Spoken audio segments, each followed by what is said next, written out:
ಗಣರಾಜ್ಯೋತ್ಸವ ದಿನದಂದು ಪ್ರತಿ ಬಾರಿ ನಮ್ಮ ರಾಷ್ಟ್ರ ಹಾಗೂ ಪ್ರಪಂಚದಲ್ಲಿರುವ ಓರ್ವರನ್ನ ವಿಶೇಷ ಆಹ್ವಾನಿತರನ್ನಾಗಿ ಕರೆಯುವುದು ವಾಡಿಕೆ.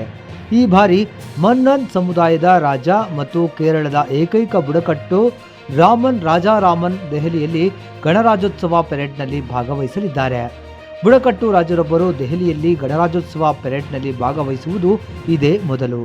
ಭೇಟಿಯ ಸಂದರ್ಭದಲ್ಲಿ ಶ್ರೀ ರಾಜ ಮನ್ನನ್ ಮತ್ತು ಕುಮಾರಿ ಬಿನುಮೋಳ್ ಅವರು ಅಧ್ಯಕ್ಷರು ಮತ್ತು ಇತರ ಪ್ರಮುಖ ನಾಯಕರನ್ನ ಭೇಟಿ ಮಾಡಲಿದ್ದಾರೆ.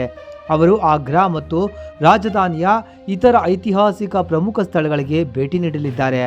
ಫೆಬ್ರವರಿ 2ರಂದು ಕೇರಳಕ್ಕೆ ವಾಪಸ್ಸಾಗಲಿದ್ದಾರೆ. ಈ ಬಾರಿಯ ಗಣರಾಜ್ಯೋತ್ಸವ ಹಲವು ವಿಶೇಷತೆಗಳಿಂದ ಕೂಡಿದೆ ಹಾಗೂ ಪ್ರಪಂಚದ ಹಲವಾರು ಗಣ್ಯರು ಮತ್ತು ನಮ್ಮ ದೇಶದಲ್ಲಿರುವ ಎಲ್ಲ ದೇಶದ ರಾಯಭಾರಿಗಳು ಭಾಗವಹಿಸಿ ನಮ್ಮ ದೇಶದ ರಾಷ್ಟ್ರಪತಿಗಳ ಜೊತೆಯಲ್ಲಿ ದಿನದ ಭೋಜನ ಕೂಟಕ್ಕೆ ಸೇರಲಿದ್ದಾರೆಂಬ ಸುದ್ದಿಯೂ ಇರುತ್ತದೆ. ದೇಶದ ಸಮಸ್ತ ನಾಗರಿಕರಿಗೆ BNN ತಂಡದ ವತಿಯಿಂದ ಗಣರಾಜ್ಯೋತ್ಸವದ ಹಾರ್ದಿಕ ಶುಭಾಶಯಗಳು.